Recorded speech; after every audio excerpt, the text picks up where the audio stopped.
अपना पंजाब टीवी मतलब मेज़बान अफजाला में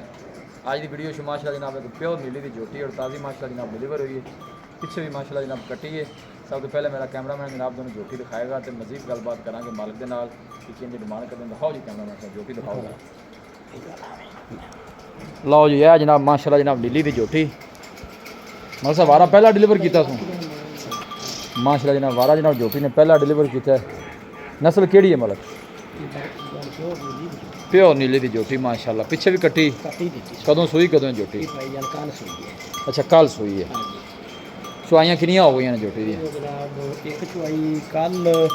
पहले टाइम एक पिछले टाइम अच्छा एक अज सुबह एक चौथी चुआई हो चौथी चुआई हुन करनी है शाम में हाँ माशाल्लाह जनाब है बैक साइड बॉर्डर चेक करना है जनाब तुसीं और थना की स्पेस बड़ी माशाल्लाह जी है देखो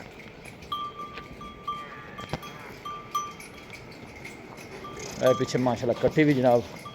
बड़ी खूबसूरत दी है जनाब झोटी ने गुल बड़े सोहने जनाब झोटी में लगे ने देखो जो नीली के बटन ने जनाब वो भी नज़र आ रहे हैं। पूछल बिल्कुल धागे तना बरीक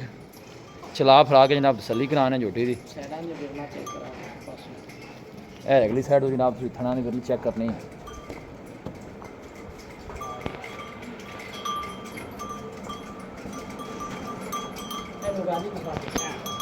मेरे तो जरा मेरे हाथ थोड़ा डर रही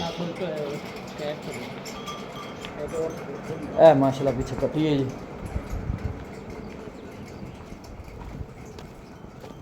मलिक साहब की डिमांड है झोटी की दस खां सोहनी जी गल करनी है पूरी जी गल करिए पूरी जी सोहनी जी जिथे बेचनी सौखी हो जाए डिमांड करिए तो 5.5 लाख करा लो अच्छा पूरे 5 लाख की झोटी दे देंगे कुमाड़े भरा वास्ते किन्ने दी दस बाकी गल्लां बाद ने खड़ी रहने ना छेड़ झोटी जेड़े पैसे ले लेने ने झोटी दे दस आखिरी जेड़े किराया भाड़ा सारा छड़ के ना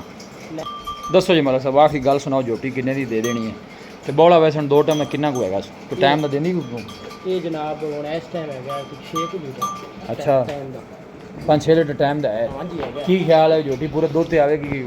मजीद वधेगी दुध जो मतलब साहब जो होंगे ना मझां तो 18 लीटर बड़ा होंगे जी गां नहीं छोटी 6 लीटर टाइम की तारा अच्छा चलो आखिरी गल सुना फाइनल जी 4,90,000 दी ये फाइनल नहीं कि मजीद भी कोई भाई मौके ते आंदा मुहब्बत प्यार हो जैसे उधार दो दा करना ते बाकी अच्छा जी लो जी प्योर नीली दी जनाब पहले झोटी पीछे कट्टी 4,90,000 जनाब मलिक साहब ने फाइनल किया। लोकेशन जनाब तहसील दीपालपुर डिस्ट्रिक्ट कुपवाड़ा जनाब साड़ी लोकेशन है और रब्ता नंबर है जनाब 0345 इस नंबर है जनाब साड़ी व्हाट्सअप बनी। अस उम्मीद करने हैं कि साढ़े दोस्तों को आज की वीडियो बेहद पसंद आएगी। वीडियो जनाब पसंद आए वीडियो ने लाइक करो दोस्तों ने जनाब शेयर जरूर किया करो। मिलेंगे जनाब एक अच्छी और लाजवाब वीडियो के नाल